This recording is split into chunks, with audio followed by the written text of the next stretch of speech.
jour se lève pour l'équipe du tribunal de l'actualité sur les antennes de vos médias leaders, auditeurs et auditrices de la radio ATFM sur la fréquence 100.7, téléspectateurs et téléspectatrices de Twi TV. Mesdames et messieurs, bonjour et bienvenue à cette audience du tribunal de l'actualité. Vous le savez, comme à chaque convocation, je suis accompagné par des juges au siège. Bonjour à vous, juge Geoffroy. Bonjour, président Kaboré, bonjour, juge Soré, bonjour, auditeurs et téléspectateurs. Bonjour à vous également, juge Joël Soré. Alors bonjour président, bonjour juge Va, bonjour auditeurs, auditrices et téléspectateurs également.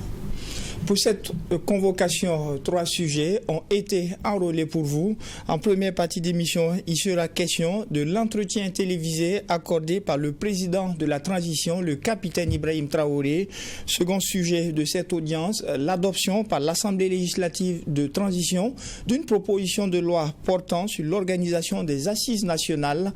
Et enfin, nous serons au Mali avec les propositions du dialogue intermalien qui a pris fin le 22 avril dernier. Voici donc pour le menu de cette audience du tribunal de l'actualité que je déclare ouverte avec l'étape des avant-propos.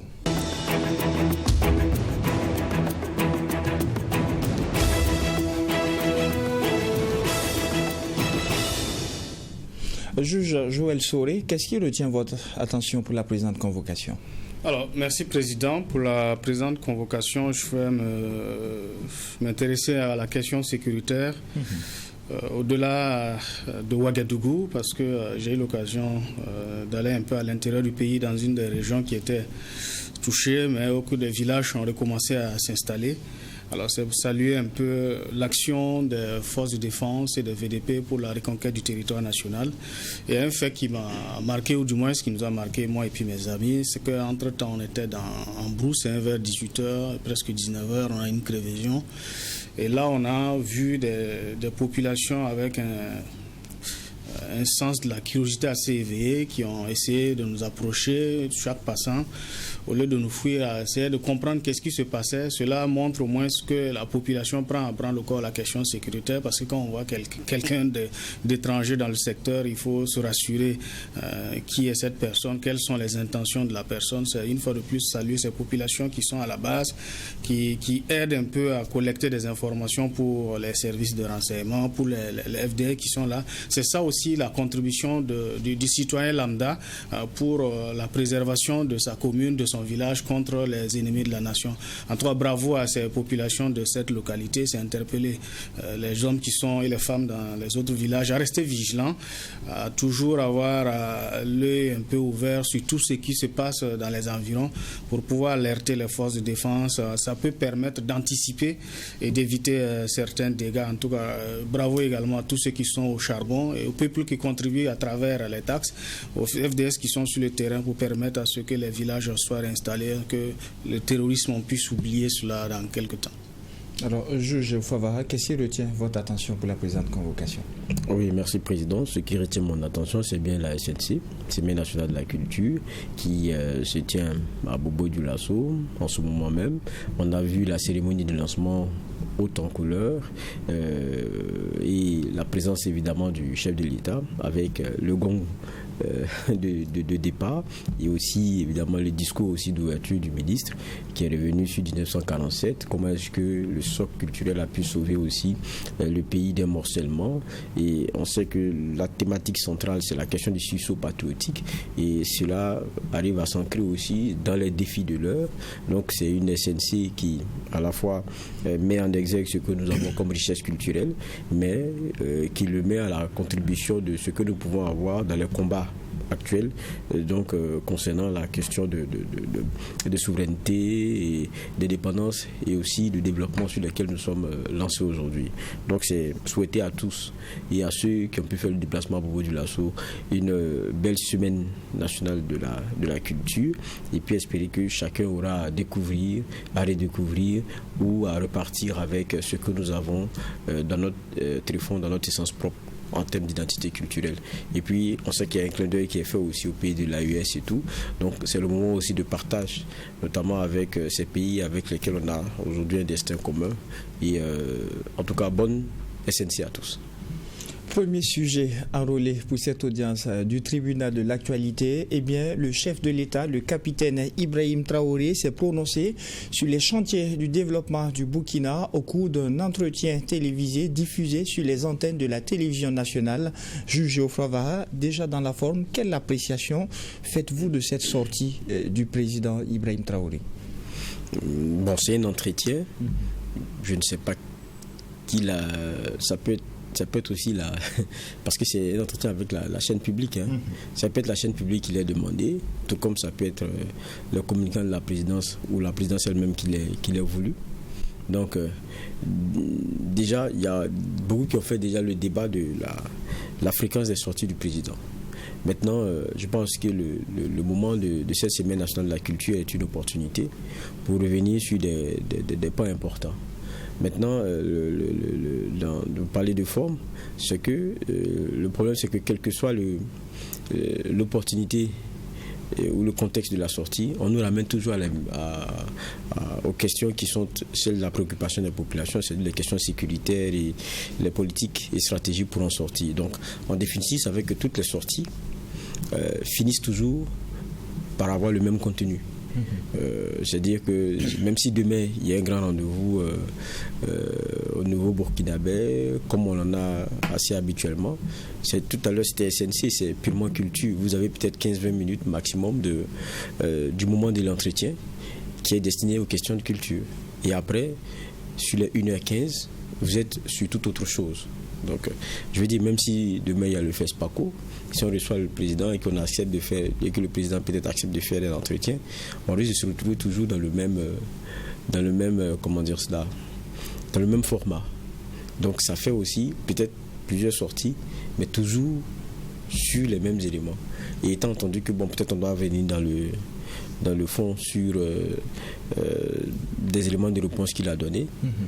C'est-à-dire sans qu'on ait quelquefois sur le cœur du sujet peut-être la photographie peut-être chiffrée ou comment dire cela, en tout cas bien donnée d'un certain nombre d'éléments, de sorte à ce que peut-être vous regardez la dernière sortie, parce que rappelez-vous quand même dans le contexte de la SNC, si ma mémoire est bonne, il y a eu aussi un entretien qui avait été fait, je ne sais pas si c'était juste après. Donc, si vous regardez sur ces questions sécuritaires, les réponses qui sont données, vous n'avez pas des éléments peut-être chiffrés, des cartographies qui vous permettent de dire, bon, ça il avait dit ci, aujourd'hui on est à ça, et peut-être demain on sera à ça. Donc ça fait que, bon, je veux dire, à chaque fois qu'il y a l'opportunité de l'expression, on consacre un petit temps au moment donné, si c'est culture ou quoi que ce soit, et puis tout le reste, on revient sur toujours les mêmes questions. Mais c'est normal, hein, c'est un peu comme le disent, comme on le dit souvent dans plusieurs métiers, c'est que c'est le terrain qui dicte la manœuvre, et le journaliste lui aussi, il est à poser les questions au regard de l'intérêt, notamment des masses et des populations. Alors, Joël Soré, dans la forme, l'opportunité, comment est-ce que vous avez apprécié cette sortie du chef de l'État à travers cet entretien? Alors, merci Président. Dans la forme, bon, d'abord, c'est le Conseil des ministres qui se tient à Bobo, après cet entretien dont on parle au cours de cette émission. En tout cas, on a vu un président qui allait un peu au-delà des questions, des réponses qu'on attendait sur la vie de la nation. Quand on compare, assez explicite, voilà, je veux dire, quand on compare aux précédents entretiens qu'il a eu accordés aux journalistes, cette fois-ci, bon, on trouve qu'il a été plus explicite, il est allé au-delà des attentes. On a eu quand même des réponses assez claires. Il y a des sujets sur lesquels il ne s'est pas prononcé à demi-mot. Maintenant, c'est l'aspect culture. On est en plein cœur, comme le juge le disait, de la Semaine nationale de la culture. Alors, la culture, c'est un thème assez vaste qu'on aurait pu aborder au moment où on est en train de parler de décolonisation, on est en train de couper les ponts avec ceux qui seraient, entre griffes, responsable de nos malheurs, alors que la culture, on aurait dû en fait s'intéresser un peu de comment les 3 pays de l'AES, en termes de culture, on peut retrouver notre identité et puis se baser sur cela pour pouvoir avancer. Mais dans l'ensemble, c'est bien, comme la situation sécuritaire provoque, voilà, mais on aurait souhaité vraiment qu'il se prononce plus sur ces aspects-là. Alors, juge Fabara, vous l'avez dit tantôt, la situation sécuritaire est celle qui préoccupe et le chef de l'État est revenu là-dessus. Il a fait cas de la réorganisation effective des forces de défense et de sécurité. Il est revenu sur les acquisitions de nos FDS et même celles à venir courant ce mois de mai. Quel est votre regard sur cet aspect? C'est clair que quand on écoute à chaque fois le chef de l'État, c'est des questions sur lesquelles il est très à l'aise. Il est très à l'aise. Et j'ai dit il faut avoir un brin aussi de... En fait, je veux dire, il faut être quand même honnête que de reconnaître que sur ce chapitre-là, il a fait une option et puis il y va crânement. Et la réorganisation de l'armée, c'est un fait. Avec les billets qu'il a essayé de mettre en selle, ça augmente en nombre, ça bouge, ça, on ne peut pas le nier.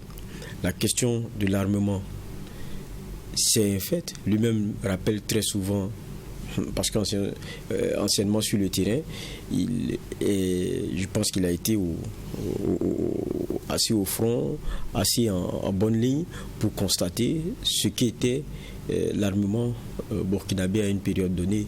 Et ça, il ne s'en fait jamais l'économie de le rappeler. Il donne un nombre de soldats pour un certain nombre de matériel, à la fois en termes de force de feu ou en termes de protection, qui n'était jamais au nombre. Et aujourd'hui, il dit ça, c'est des éléments qui sont loin derrière. Et ça, c'est une vérité au moins. Il y a une course à l'armement qui est franche et qui est d'ailleurs donnée. Il a même dit qu'on n'est pas encore à 15% de ce qu'on attendait. Bon, là, c'est vrai qu'il y a beaucoup qui font la spéculation parce que attendez, c'est quoi? C'est en termes d'armement, c'est voilà. Comme à un moment donné, on a entendu dire que on n'a pas encore commencé la guerre. Est-ce que c'est un peu dans ce ordre d'idée-là? Mais bon, bref, je veux dire que sur la question de la stratégie sur le terrain, il y a un choix qui est fait. Sur la question de l'armement, il y a des efforts concrets qui sont faits. La question de la réorganisation des hommes, il y a en tout cas du concret qui est fait. Donc là-dessus, chaque fois que le président est questionné, je pense qu'il est très à l'aise pour donner un certain nombre d'éléments sans rentrer dans le détail aussi, parce que la guerre aussi, elle se fait dans une stratégie qu'on n'avoue pas au camp ennemi. Mais là-dessus, même si on est Saint Thomas, à regarder aussi certains éléments aujourd'hui, il n'y a pas à douter, ne serait-ce que sur la réorganisation, comme je le disais tout à l'heure, sur l'effort en matière d'armement et tout. Là-dessus aussi, il n'a pas manqué de dire qu'il faut se préparer à d'autres types de guerres. Quelle a été votre compréhension et votre lecture à ce niveau? Moi, j'attendais peut-être là la relance parfaite, notamment de ceux qui le questionnaient, pour qu'on puisse avoir le mot clair, le clair mot plutôt, de l'idée. Parce que il disait qu'on pourrait avoir des guerres conventionnelles. Le caractère conventionnel de guerre, c'est armée contre armée. Et lui-même le dit, ce n'est pas une guerre asymétrique, c'est tout autre. Donc, quand on dit armée contre armée, il n'y a que des pays qui ont des armées. Donc là-dessus, il y avait peut-être à relancer pour comprendre un peu ce que le président voulait dire. C'est vrai qu'après certains disaient non, d'autres types de guerres, il faut se dire que la guerre est pluridimensionnelle, il y a la question des idéologies, mais là, je pense qu'il fait une différenciation très claire entre la guerre asymétrique, qui est celle contre le terrorisme qu'on est en train de mener aujourd'hui, et la possibilité d'une guerre conventionnelle. Maintenant, avec qui ? Je crois que ça, c'est la grande question qu'on peut se poser. Mais en même temps, je suis d'accord avec certains qui se retrouvent aussi dans une situation de crainte. Parce que déjà, quand on regarde le terrorisme dans lequel nous sommes et la guerre que nous sommes en train de mener, si aujourd'hui on est en train de parler de donner encore un temps à la transition, c'est parce qu'on sait qu'on a des conditions qui ne sont pas normales. On n'est pas revenu à un ordre normal pour repenser à autre chose. Donc on est toujours dans une guerre qu'on n'a pas terminée. Là, s'il faut que quelque chose d'autre s'ajoute en termes de guerre, je pense que la crainte elle ne peut être que normale. Donc, quand on entend ça, moi j'aurais bien voulu qu'on soit plus fixé là-dessus, parce que quand quelqu'un vous dit il faudrait que vous vous prépariez à d'autres types de guerres, et venant d'un chef de l'État, je crois que ça veut dire qu'il y a des brides d'informations. Quelles sont les menaces? Une guerre, elle est l'aboutissement de menaces et de frictions et d'autres éléments que vous avez. Qu'est-ce qu'il a aujourd'hui en termes d'éléments qui nous disent qu'on devrait se préparer même à une guerre conventionnelle? C'est la question que je me pose. Et contre qui? Et contre qui? Ça, pour moi, c'est un élément très important. Et là-dessus, je suis resté, je ne dirais pas que je suis resté sur ma faim, mais on a attendu beaucoup plus d'éléments. Mais peut-être que le président aurait été questionné, qu'il aurait répondu. Mais le dire comme ça, j'ai trouvé que c'est bon. Pour moi, ça ajoute de la crainte à la période dans laquelle nous sommes. Alors, Joël Soré, la réorganisation de notre armée, les acquisitions sur le plan matériel, le chef de l'État l'a dit, nous ne sommes même pas pour le moment à 15% de ce qui est là comme ambition. Quand vous regardez sur l'aspect sécuritaire, les réponses qui ont été données, il dit aussi qu'il faut se préparer à d'autres types de guerres. Quelle est la lecture que vous en faites? Oui, sur ce plan, en tout cas, il faut féliciter cette transition en termes d'acquisition d'armement. Voilà, avec ce qu'on a eu à voir, même si c'est pas tout qu'on a vu. On nous dit déjà que nous ne sommes même pas à 15%. Oui, à 15%. Bon, c'est aussi une stratégie de communication pour dire à l'autre camp que bon, on se prépare, on vient en force. Mais la question qu'on se pose aussi, si on n'est qu'à 15% avec ce qu'on a, alors quel sera l'effort à fournir encore pour pouvoir atteindre les 100%? C'est la question qu'on se pose. Est-ce que le peuple doit saigner davantage quand on sait que ces armes sont le fruit des contributions, voilà, ce qui ne sera pas nouveau puisque le chef de l'État l'avait dit en début d'année qu'il faut se préparer 2024. Oui, c'est vrai, mais bon, actuellement avec les soucis qu'on a, il a même abordé la question de la dette intérieure puisqu'il sait même déjà que les entreprises, c'est pas aussi aisé que ça. Quand on sait que les entreprises, c'est pas osé, c'est que la population à la base aussi, c'est pas simple. Alors peut-être il y aura d'autres mécanismes pour pouvoir acquérir ces armes encore plus sophistiquées, encore en grande quantité, mais on est en droit de se poser la question, est-ce qu'il faut saigner davantage encore dans ces conditions-là? Parce que s'il faut encore couper davantage, multiplier les taxes à un certain moment, la population ne pourra pas supporter. Mais de toute façon, nous ne souhaitons que cela, si en tout cas on peut trouver des parades pour qu'on puisse acquérir des armes, sans que cela ne joue pas forcément sur l'assiette de la ménagère ou de la population. Cela pourrait être une bonne chose puisqu'on souhaite que ce terrorisme-là soit vaincu. La lutte contre le terrorisme aussi, c'est pas forcément à travers les armes. Il y a d'autres manières de combattre cela. Voilà, c'est-à-dire il faut réfléchir à ces façons de faire là, voilà, pour pouvoir mettre un terme. Lui-même, il a dit que le terrorisme sera vaincu. C'est de faire de telle sorte que les complices, ceux qui nourrissent en tout cas ce terrorisme-là, on puisse les avoir, en tout cas couper le pont pour que ceux qui ravitaillent ces personnes-là, s'ils sont mis hors de danger, cela pourra contribuer effectivement pour qu'on revienne à une vie normale. Parce que la guerre, c'est bien, mais bon, on ne peut pas passer tout le temps à parler guerre. Il va falloir un temps qu'on stoppe et puis parler de développement aussi. On parle d'acquisition de matériel. Le juge Geoffroy Baha, le chef de l'État, l'a dit, nous ne sommes pas encore à 15%. Mais on a vu un chef d'État qui a dit que ce n'est pas parce qu'il y a des drones en l'air qu'il faut dormir, il faut encore ouvrir l'œil. Il a déploré le laxisme de certains chefs au niveau des unités combattantes. Quelle est l'analyse que vous avez eue à ce niveau? Oui, ça c'est le discours de presque, comme vous écoutez, c'est presque un chef de guerre qui dit qu'il y a des choses qu'il ne tolère pas. On est en guerre et il y a des missions et des rôles qui sont assignés aux soldats et à celui qui est dans la stratégie. Et pour lui, quand vous êtes à une fonction de commandement, vous êtes à une fonction qui n'est pas celle d'un soldat, parce que le soldat, sa vocation, c'est exécuter, vous ne pouvez pas, de par vos hésitations, de par vos errements, mettre la vie de vos soldats en danger. Ça, pour moi, c'est un élément de lecture qui ne peut être que partagé. Il dit on ne fait pas la guerre dans le laxisme. C'est comme pour dire qu'il y a beaucoup de choses, il y a eu beaucoup de laisser-faire, et pour lui, ce n'est pas des éléments qui peuvent continuer. Et quand on l'écoute, ça veut dire quoi? Il y a une amélioration dans la surveillance que nous avons, il y a une amélioration dans le renseignement, il y a une amélioration dans un certain nombre d'éléments. Et donc, ce qui est attendu de ceux qui organisent les troupes, c'est d'être proactifs. Et lorsque vous avez un certain nombre d'informations, vous avez un certain nombre d'éléments, et que, de par vos hésitations, vos errements, vos hommes se retrouvent mis en danger, ce n'est pas des choses qu'on peut accepter. Parce que n'oublions pas que jusqu'à aujourd'hui, bon, je pense aussi que c'est normal, ça tombe sous le sens. On n'a pas le fin mot, la clarté des choses sur ce qui est arrivé pour que certains aient été radiés. Il y a des radiations dans l'armée. Tout à fait. Et cela revenait de façon récurrente. Beaucoup se disaient, mais qu'est-ce qui s'est passé? Qu'est-ce qui se passe? Qu'est-ce qui se passe? Mais c'est normal qu'on ne dise pas au fond, voilà, quels ont été les manquements. Mais là, le président donne quelques brides. Il y a quelques brides, c'est que, bon, il faut que les gens soient concentrés. Et il ne faudrait pas qu'il y ait des personnes à l'intérieur qui ne prennent pas la mesure de leurs responsabilités. Mais n'oublions pas aussi quelque chose. C'est que même si, à un moment donné, il répond à la question, il ne dit pas ça là, mais un peu en avant, il parle de complicité aussi interne au sein de l'armée.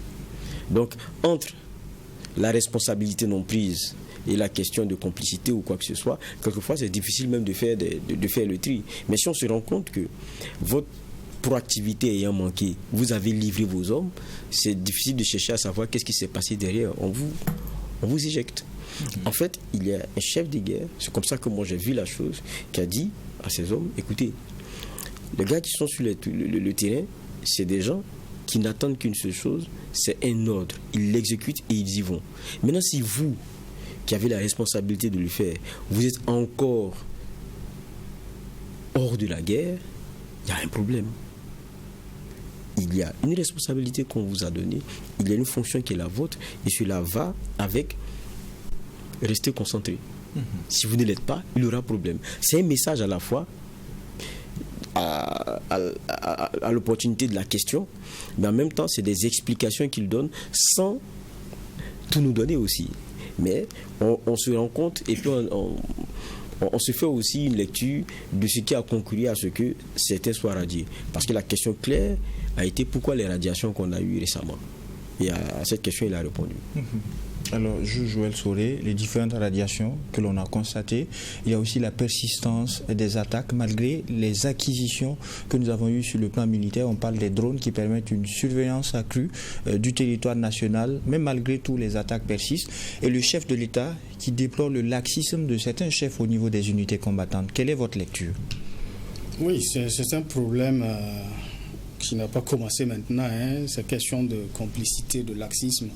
Même si ça a diminué avec ces questions de radier qui quand même constituent une solution dissuasive pour mettre en garde à ceux qui seraient tentés de se lancer dans ce laxisme-là. Et en tout cas, on peut dire qu'avec cette transition, ce sont des faits qui sont en train de diminuer un peu. Et quand le chef de l'État lève le ton pour attirer l'attention, cela va permettre aux brebis galeuses entre griffes de se ressaisir, parce que cette guerre que nous menons est très sérieuse. On ne devrait pas, en tant que chef qui commande une troupe, aller dans certaines facilités ou même parler de complicité. Alors quand il parle de complicité et que cela vienne des Burkinabés, ça fait mal au cœur quand même que d'un côté on est en train de construire et que de l'autre côté il y a d'autres Burkinabés qui sont là, qui ne veulent pas que ce pays-là s'en sorte. Alors c'est de voir qu'est-ce qu'on peut faire au-delà même de la radiation. Est-ce qu'on ne peut pas trouver d'autres solutions, parce que ce sont des hommes qui sont rompus aux questions de la guerre. Voilà, il a déconné, on le chasse de l'armée, il devient quoi? Est-ce qu'il ne peut pas servir aussi quelque part contre le pays? Voilà, c'est de voir d'autres mécanismes. Est-ce qu'on ne peut pas les utiliser autrement? On ne sait pas. C'est de réfléchir à ces conditions-là. Et puis bon, trouver aussi en tout cas renforcer la surveillance, les questions de renseignement, pour que tous les complices qui seront pris soient vraiment très bien traités, comme on le dit, pour que cela serve de leçon aux personnes qui seraient tentées de se lancer dans cela. Généralement, on sait que c'est pour des questions de gains faciles, entre griffes, voilà, pour quelque chose, on vend des soldats, on donne des positions de l'armée, que ce soit en ville ou en campagne. Ce sont des situations qui devront cesser et peut-être mettre un accent aussi sur la sensibilisation au niveau des VDP et des FDS, mais aussi des citoyens qui peuvent aussi contribuer aussi en termes de renseignement pour que les complices soient neutralisés. Et juge Vahal l'a dit sur cette question de laxisme où le président estimait que ce n'est pas parce qu'il y a des drones en l'air qu'il faut dormir. Eh bien, il y a aussi l'impression que le juge Vahal a eu qu'il s'agissait visiblement d'un chef de guerre qui parlait au-delà du titre de chef de l'État. Est-ce que vous avez eu la même impression, juge Soré? Oui, bien sûr qu'il parle en tout cas en tant que de chef de guerre. Voilà, c'est vrai qu'on a acquis des drones qui sont en l'air, que le pays est surveillé, entre griffes on peut le dire, mais cela ne devrait pas déconcentrer les éléments qui sont au sol. Voilà, le drone est en l'air, c'est vrai, mais bon, ceux qui sont au sol ont une vision encore plus claire. Cela permet d'être vigilant, d'être toujours sur ses gardes pour éviter que l'ennemi ne surprenne. On a vu malheureusement les quelques jours ce qui est arrivé dans une des communes. Cela vient rappeler encore les questions de complicité, de laisser aller. Voilà, en tout cas, il faudrait ouvrir l'œil, le bon surtout davantage, pour que nos hommes ne tombent plus comme cela se passait avant. Juste les aspects économiques ont aussi été abordés. Vous avez le président de la transition qui a annoncé des réformes pour une certaine équité au plan salarial. Il dit qu'on ne peut pas avoir des millions par mois comme salaire pendant que d'autres boivent de l'eau dans les marigots. Quel est votre regard? Oui, mais je ne sais pas si vous permettez aussi. Allez-y. Avant de venir sur les questions économiques, parce qu'on était sur la question de... Parce que le président aussi sur les complicités, parce que je l'abordais tout à l'heure, il a dit qu'il y a maintenant de plus en plus d'étrangers parmi les terroristes qu'on a. Ça aussi, moi je me rappelle que l'année passée, rien que l'année passée, un peu après la SNC, en 2023, lorsque il y avait eu un certain nombre d'attaques, il y a eu aussi des suspicions sur des raids qu'auraient mêlé nos hommes et quelques conséquences et tout.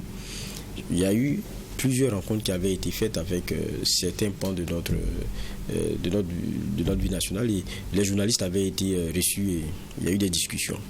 Et en son temps, je me rappelle très bien, j'étais avec le ministre Bassoman Bazier, il y avait le ministre de la Défense et certains autres, sur la question des complicités et tout.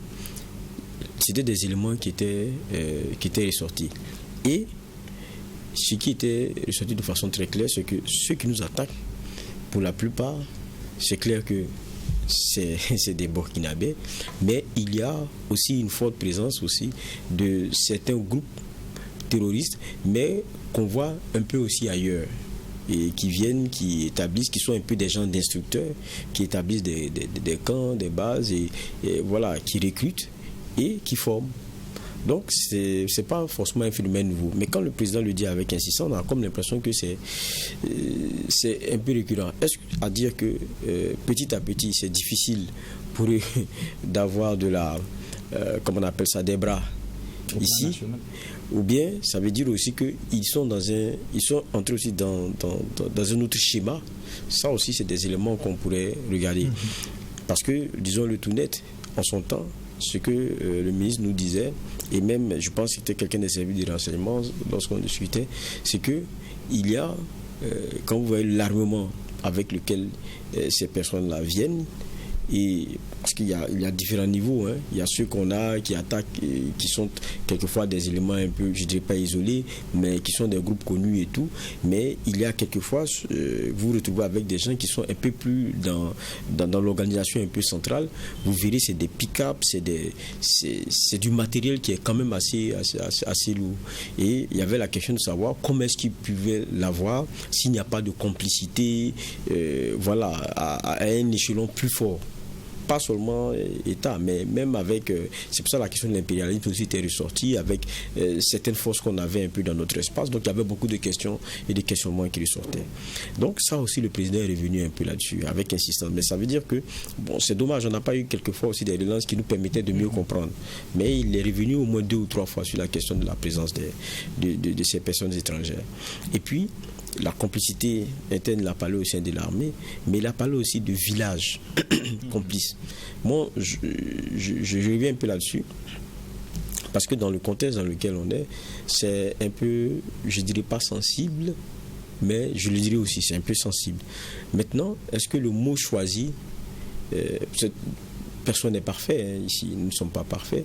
Donc la langue peut fourcher, c'est pour ça qu'on parle des lapsus calamés, on parle des lapsus lingués. Donc il est des fois même la trahison de l'esprit à la parole. Parce que dit des villages qui sont complices, moi je n'ai pas, et je le répète, des éléments que le président a. Mais est-ce que à ce stade-là, c'est des éléments bons à sortir? Si d'aventure c'est vrai. C'est-à-dire que si ce n'est pas un lapsus, c'est la question que je me pose. Parce que le village est une entité géographique. Ce n'est pas une entité, qui transparaît une communauté de vision. C'est d'abord géographique. On peut être ici à Ouaga, on n'a pas le même sentiment sur des questions, on n'a pas la même façon de voir les choses. Et on parle de terrorisme. C'est régné par la terreur. C'est-à-dire même dans un village où vous avez une bonne partie de personnes qui peuvent être acquises à une certaine cause, il y en a qui, pour la terreur qui est menée, l'embastillement, ne peuvent pas s'affirmer, ne peuvent rien dire. Vous avez dedans des femmes, vous avez des enfants qui ne peuvent rien dire. Est-ce qu'on se comprend? Donc le dit tel quel, et dans le contexte, moi j'ai trouvé ça un peu j'estime et je me dis que peut-être que c'est juste dans l'expression que bon, la langue a fourché.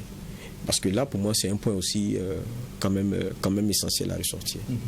Et maintenant, sur l'aspect économique, où le chef de l'État est revenu sur des réformes pour une certaine équité au plan salarial.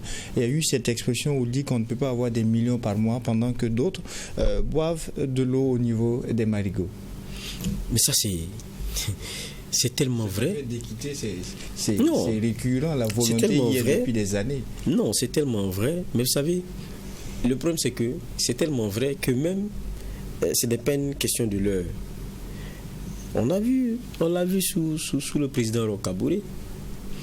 On a parlé de mise à plat des salaires, mais après, chacun a retrouvé son concept, tenté de retomber sur son pied, parce qu'on sait que très souvent, il y a des questions qui fâchent, et puis quand on a envie d'être réélu, ou bien on a envie de rester, bon, il y a des œufs, on a l'impression de vouloir marcher sur des œufs.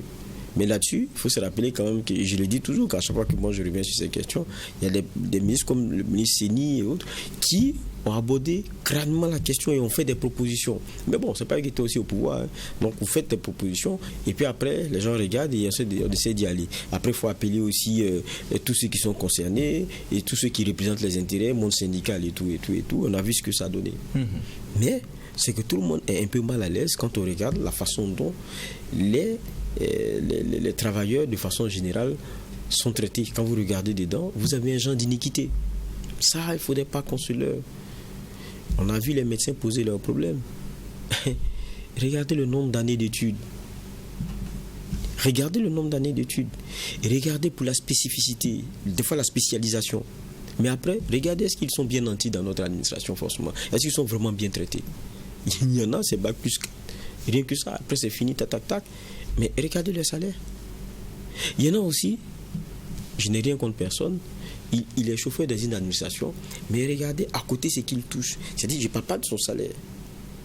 Parce qu'il fait partie d'une certaine régie. Ce qu'il touche à côté, il est chauffeur. Ce qu'il touche à côté, mais il est dans le même quartier d'un cadre qu'un autre cadre moyen. Le gars le regarde comme ça et puis dit, ah, lui, il est du ministère du temps. Ah, c'est un chauffeur là-bas. Mais est-ce que c'est normal? Ce n'est pas seulement la question des salaires. C'est-à-dire que si on veut parler d'équité, et j'espère que quand le président va se lancer dedans, ce n'est pas question seulement de salaire. Il y a la spécificité de certains corps qui, il faut le dire, doit aller avec un certain nombre d'accompagnements. Mais il ne faudrait pas que l'accompagnement là soit injuste, de sorte à ce que ça crée, pour moi, ça crée un genre d'injustice.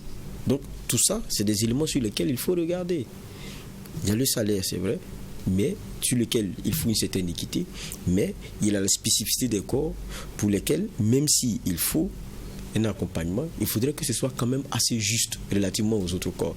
Et je pense que le président met le pied dans une fourmilière. Les transitions, c'est les opportunités pour régler quelquefois des problèmes profonds auxquels les personnes élues, je parle des politiques et autres, ne veulent pas s'attaquer parce qu'ils savent que quelquefois vous risquez de toucher à un électorat, vous risquez de toucher à des groupes d'intérêt que vous n'allez pas maîtriser après. Pour moi, ça c'est une question qui demeure depuis longtemps et le président a bien fait. Il a très bien fait de l'aborder. Et ce qui est bien avec cette démarche-là, c'est qu'à chaque fois, quand il prévient, après vous n'êtes pas surpris. Et il a même dit, et ça c'est des éléments qu'on n'entend pas très souvent, même quand on a parlé des mises en place des salaires et quoi, chaque fois qu'on posait la question de savoir, mais est-ce que certains risquent de voir les salaires à la baisse? Non, c'est pas ce qu'on veut dire. On veut dire qu'on va emmener plus d'équité. Le président a été clair. Il n'est pas politique. Bon, enfin, c'est pas un politicien pur et du sens, au sens que nous l'entendons. C'est un militaire, oui, mais bon, il a une fonction politique aujourd'hui, hein, donc ça c'est autre chose. Mais il a le courage de certaines opinions. Il a dit, on va revoir les salaires, et il faut que certains même s'attendent à ce que les salaires puissent baisser. Ça c'est fort. Ah, ça c'est fort. Jusqu'à présent, c'est des éléments que vous ne pouvez pas entendre de la bouche du politique.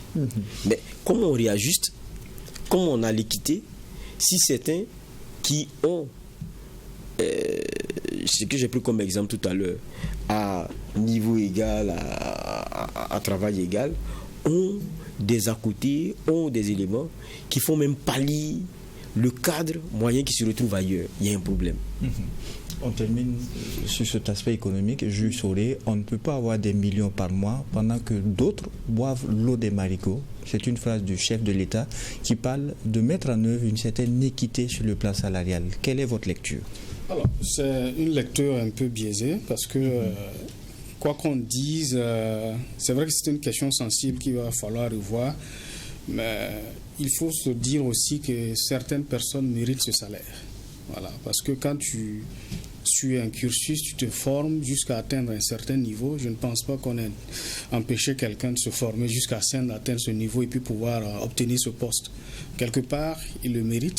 Maintenant, c'est de voir au niveau des salaires maintenant, dans le gouvernement, cette question de remise à plat, voilà, pour pouvoir un peu corriger les inégalités en fonction des corps de métier. Parce que, quoi qu'on dise, on a vu un moment où chaque corps essayait de réclamer un statut particulier. Voilà, soit on donne le statut particulier à tout le monde, soit on essaie de revoir, voilà, en fonction de quel métier. On peut aller sur quelle base pour que les fonctionnaires, certains fonctionnaires ne soient pas frustrés. Voilà. Maintenant, parce que quand on parle de millions, le Burkina ne va pas demander quand même à un fonctionnaire qui est au niveau de l'UEMOA ou une institution à ce qu'on revoie son salaire, parce que bon, il a mérité ce poste, il allait là-bas, c'est de voir qu'est-ce qu'il peut faire pour contribuer au développement de son pays. On n'oublie pas aussi les personnes qui sont à la charge de ces individus-là. Voilà. Tu vas voir trouver peut-être quelqu'un qui prend en charge une dizaine, une vingtaine de personnes déplacées internes. Bon, là n'est pas la question. Mais il faut, c'est une bonne chose, c'est un sujet sensible, mais de savoir comment s'y prendre.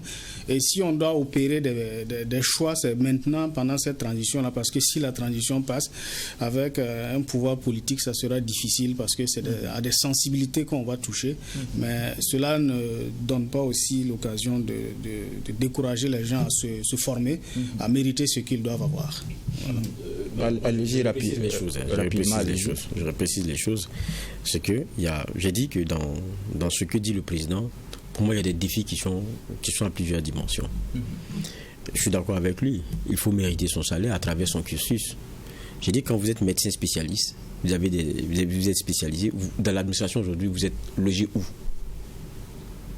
Après au moins un bac plus 11, parce que vous allez faire 7 ans, il faut compter 2 ans au moins de spécialisation, il faut compter encore les années, les éléments terrain en termes de choses là, en termes de formation.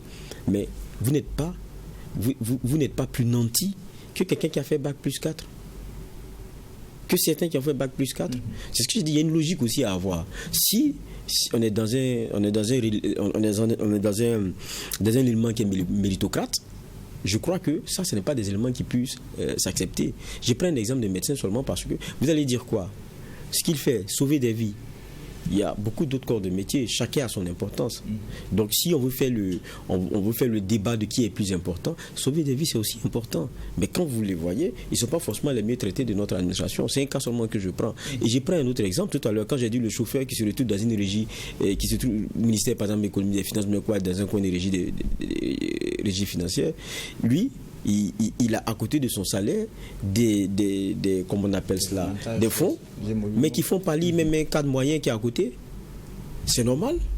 Il y a la spécificité du métier, c'est vrai, mais quand on regarde même l'histoire du fonds, il était arrimé à quelque chose, c'est l'effort du recouvrement. Aujourd'hui, avec les revendications, l'assiette sur laquelle cela est arrimé, c'est élargi. Vous-même qui vous levez, qui allez faire le rang pour venir payer vous-même vos impôts et tout ça est mis dedans. Est-ce qu'on peut continuer comme ça? Et je termine encore. L'enseignant, parce que tu sais, quelquefois, on est arrivé aussi à un système où, c'est ce que je dis, avec les revendications et les pouvoirs élus, on obtient certains éléments parce qu'on regarde aussi la capacité de comment dire ça, de mobilisation de la fonction en question, où on revoit aussi la capacité de nuisance. On regarde la capacité de nuisance et on vous cède, on concède certains éléments de revendication que vous avez. Ceux qui prennent la craie et qui encadrent nos enfants, regardez combien d'années ici on a vu et on a failli ne pas avoir d'examen. Mais ils ont été mieux traités que ça? Non, parce qu'on sait que c'est la craie, ça va nous faire quoi? Après on trouve le moyen de les appeler, ça va nous faire quoi? Mais il y a certains autres corps de métier, quand ils commencent, on dit bon, on va s'entendre, tenez ça. Et maintenant, on se retrouve dans une disparité très importante dans le traitement de nos travailleurs. Et je dis, chacun doit avoir ce qu'il mérite.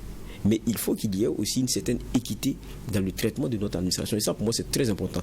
Et tout ça en prenant en compte et en acceptant la spécificité de certains corps de métier. Et ça, je ne dis pas qu'il faut dénier, par exemple, à certains le droit d'avoir un certain nombre d'éléments. Même les régies financières dont je parle, quelqu'un qui parle de l'argent, qui compte tout le temps, il faut un désintéressement par rapport à cela. Mais je dis, c'est la mesure des choses qui pose problème.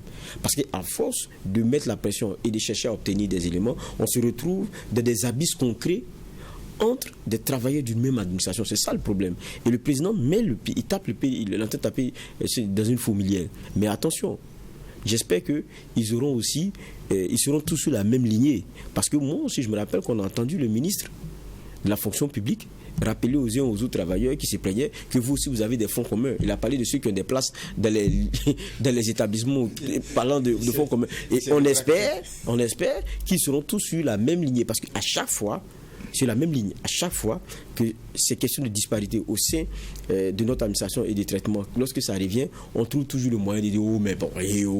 Mais là, le président vient d'aborder une question dont tout le monde est conscient. On attend de voir jusqu'où il ira. 2 minutes tout au plus, chacun, on va refermer ce chapitre de l'analyse de ce grand entretien. Et là, on y va en diplomatie, où le chef de l'État a été on ne peut plus clair. Les déstabilisateurs du Burkina sont en Côte d'Ivoire. Ils ne se cachent pas. À un moment donné, il va falloir arrêter l'hypocrisie. Juge au faveur. Oui, non, mais c'est clair, il y a beaucoup ici qui ont eu des problèmes avec les transitions et la transition, et qui se retrouvent en Côte d'Ivoire. Et voilà, je l'ai vu d'un mauvais œil parce que bon, ils ont liberté de continuer d'affirmer leurs opinions et tout.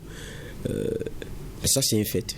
Mais le président lui-même, dans ses propos, rappelle que les relations entre le Burkina et les pays voisins, la Côte d'Ivoire y compris, est perlée. C'est-à-dire il y a des hauts et il y a des bas, selon certaines situations. Et il a rappelé lui-même, le Burkina Faso lui-même a été la base arrière, même pour certains terroristes. Ça, c'est une vérité. Donc, en son temps, moi, je vous pose la question, quel était le regard de ces pays-là? Mais ce qu'il faut appeler, c'est plus de transparence et puis plus de sincérité dans les rapports. Je pense que c'est ça le plus important. Mais en même temps, quand vous écoutez, c'est là, moi, je trouve aussi qu'il y avait peut-être une relance à donner.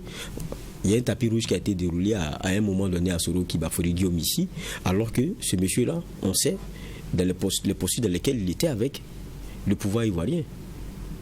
Ce n'est même pas, comment on appelle ça, les gens de Facebook là. Les activistes. C'est pas un activiste, c'est autre chose. Mais ça aussi, c'était notre réalité. Ça, le président n'en a pas parlé. Donc, je veux dire quoi? Je veux dire, de part et d'autre, il y a des éléments. Maintenant, est-ce que peut-être la partie ivoirienne a demandé à la partie burkinabé a demandé à la partie ivoirienne des éléments concrets sur ces faits et ces personnes, parce que j'imagine aussi, c'est vrai qu'il y a un élément qui est de notoriété publique, tout le monde a un peu, la plupart des gens de la famille un peu en Côte d'Ivoire, on connaît les réalités, les brassages historiques. Donc quand vous avez un problème, le premier coin où vous pouvez partir, pour la plupart des gens, c'est à côté, parce qu'ils ont un peu de la famille, ils ont un peu... Mais est-ce qu'ils peuvent y rester et puis continuer de dénigrer par exemple les autorités de leur pays d'origine? Je pense que ça peut poser problème.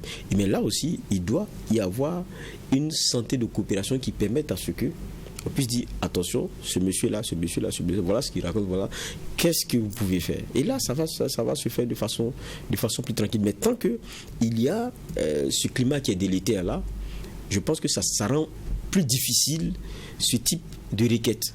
Tant pour la partie burkinabé à l'endroit de personnes qui dérangent et qui se retrouvent en terre débunie, tant pour la partie ivoirienne aussi, de personnes qui dérangent.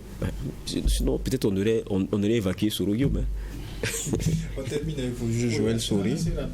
C'est vrai, voilà, il parlait à demi-mot, mais cette fois-ci, il a dit clairement, il ne faut pas qu'on soit hypocrite, c'est la Côte d'Ivoire, où ceux qui veulent déstabiliser le pays sont là.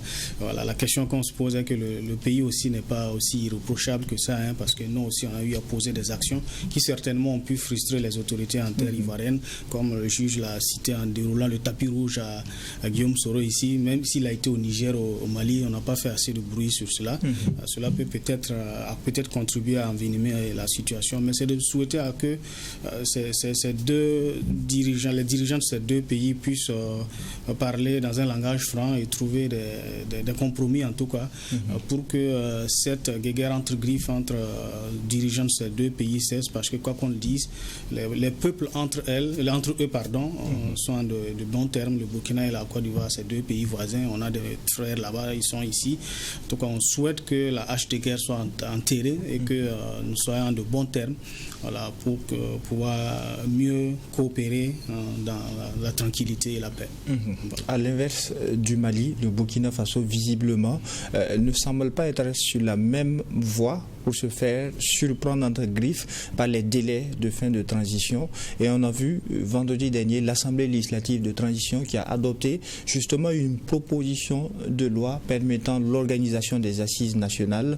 Compte à rebours donc, avant le 1er juillet, un mois à l'avant, les assises nationales doivent se tenir. Déjà, quel est votre regard, juge Geoffroy Baha, par rapport à cette adoption qui a été faite par l'Assemblée législative de transition et quelles doivent être les priorités à ces assises nationales-là? Bon, quand on voit la charte de la transition, elle est assez claire.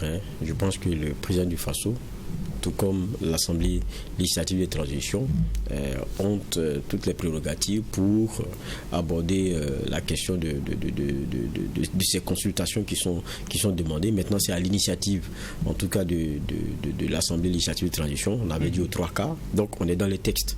Ça, au moins, c'est clair. Vous disiez, c'est différent du cas malien, mais n'oublions pas aussi que le Mali avait donné des dates d'élection. Donc, ils sont dans un schéma qui est un peu différent du nôtre. Ils ont donné des dates d'élection qui n'ont pas pu se tenir et ils avaient même parlé d'un report des élections. Nous, on n'en est même pas encore là. On n'est même pas encore à... Et ils ont une date d'élection même qui est passée.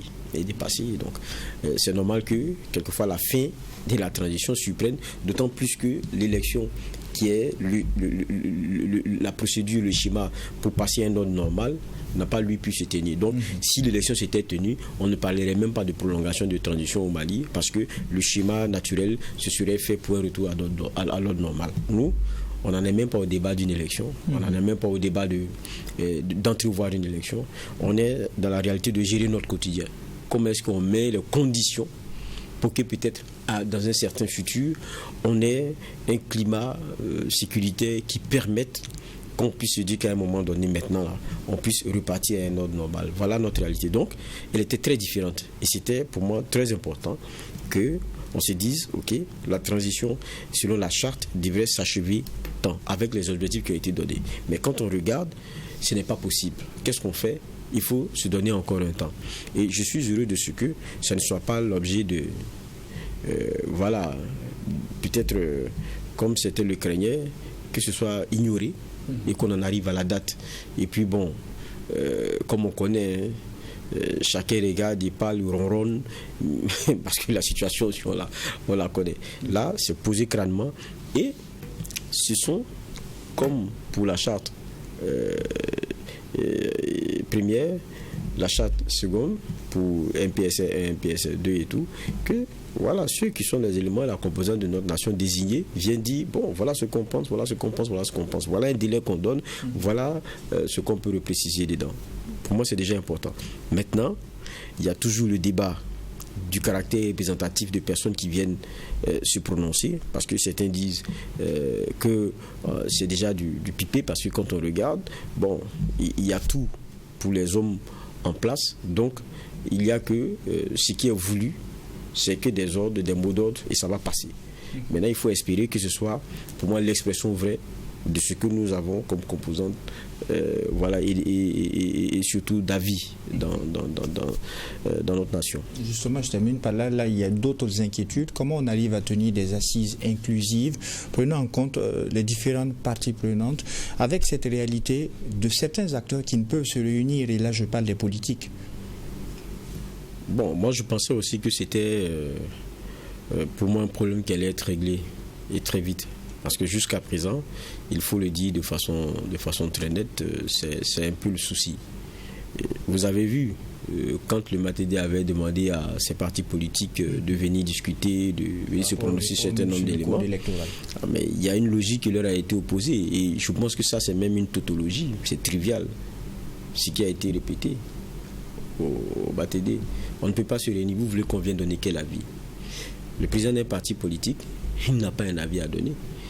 Il tient tout de la masse, il tient tout de ses militants, il tient tout des positions concertées et adoptées avec ses militants. Il ne vient pas parler par lui, mais pour lui-même. Donc, si on est d'accord, et ça, c'est des éléments de la Constitution vient d'être, elle a été remise, non? Donc, quand on est dans ce schéma-là, il faut accepter que ils aient le mot à dire.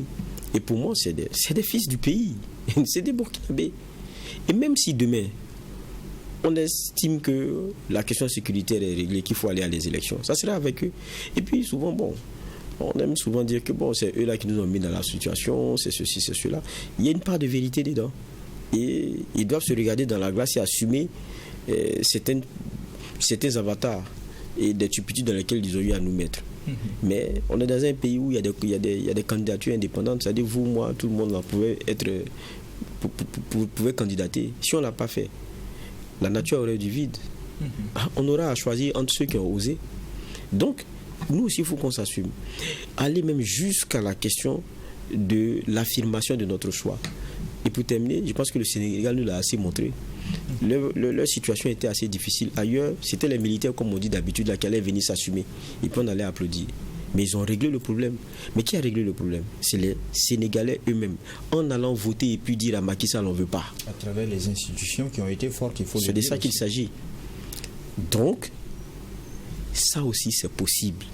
D'abord, en allant marquer son choix à travers un vote, ce que nous ne faisons pas, regardez nos statistiques. Et puis deuxièmement, celui qui pense qu'il vaut mieux que le politique, qu'il vienne dans l'arène et puis venir proposer des choses. Je pense que pour le cas sénégalais, Faye, je ne sais pas s'il y a 2 ans, mais il y a 1 an, mais il y a 6 mois, même un joueur de Wallis-Bet ne pouvait pas parier sur lui. Je dis ça pour rire. Les Sénégalais l'ont beaucoup plus découvert et adopté avec ce que Sonko a vécu. Mais ils ont dit, on ne veut plus de Macky. Donc, nous, au lieu de rester dans les salons, parler, rester chez nous et parler, je pense que si on dit qu'on aime son pays, il y a une façon aussi de l'aborder. Donc, pour revenir à la question des politiques, je vais dire que c'est facile aussi de devoir tout mettre sur leur dos. Ils ont une responsabilité. Ça, on ne va pas le cacher. Ils ont une responsabilité, mais c'est des fils du pays. Il faut faire avec eux. Alors, on termine avec vous, juge Joël Soré, les assises nationales qui vont se tenir, l'ALT qui a adopté une proposition de loi, notamment sur son organisation. Aujourd'hui, est-ce que le caractère inclusif de ces assises nationales est nécessairement conditionné par la levée de la mesure de suspension des activités des partis politiques ? Oui, je dirais oui, parce que à l'heure où nous sommes, je ne pense pas qu'un politique va vouloir parler de campagne ni d'élection, parce que tout le monde est attaché à un idéal actuellement, c'est de mettre un terme au terrorisme afin qu'on puisse revoir comment on peut animer la vie politique.